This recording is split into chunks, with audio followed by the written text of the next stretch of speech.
ആശംസയല്ലേ ഇവിടെ പറയേണ്ടത്, എല്ലാവർക്കും ഒരു നമസ്കാരമല്ലേ ഇവിടെ പറയേണ്ടത്. അതിനെ ഞാൻ ക്രിസ്മസ് കാർഡാ, അതുകൊണ്ടാ ക്രിസ്മസ് ആശംസകൾ പറയാം. നമസ്കാരം പറയാൻ ഞാൻ നമസ്കാര കാർഡൊന്നല്ലല്ലോ. എടി നീ എന്താ ഇങ്ങനെ പിണങ്ങി നിക്കുന്നേ, അതൊന്ന് പറയേ.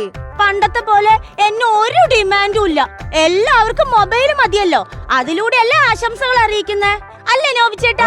അതെന്താ നീ നോബിച്ചേട്ടനോട് പറഞ്ഞേ? ഞങ്ങളെ ഒരേ പ്രായക്കാരാ, അപ്പാ വൈബ് കിട്ടും. നിങ്ങൾക്കറിയോ, പണ്ടൊക്കെ എന്നെ തുറക്കുമ്പോ തന്നെ അതിൽ നിന്നും പൂ വിരിവായിരുന്നു, ടെഡി ബിയർ വരുവായിരുന്നു. പിന്നെ പ്രേമിക്കുന്നവര് തമ്മില് ഈ കാർഡ് തുറക്കുമ്പോഴേ രണ്ട് അരയന്നങ്ങൾ വന്ന് ഇങ്ങനെ കൊക്കൊരുമുമായിരുന്നു. പിന്നെ മ്യൂസിക്കും വരുവായിരുന്നു. ഇപ്പൊ ഞങ്ങളെ ആർക്കും വേണ്ട. ഇപ്പൊ എല്ലാവരുടെ കയ്യിലും ATM കാർഡും ആധാർ കാർഡും പാൻ കാർഡും റേഷൻ കാർഡും അതൊക്കെ മതിയല്ലോ, ഞങ്ങളെ ആർക്കും വേണ്ടല്ലോ.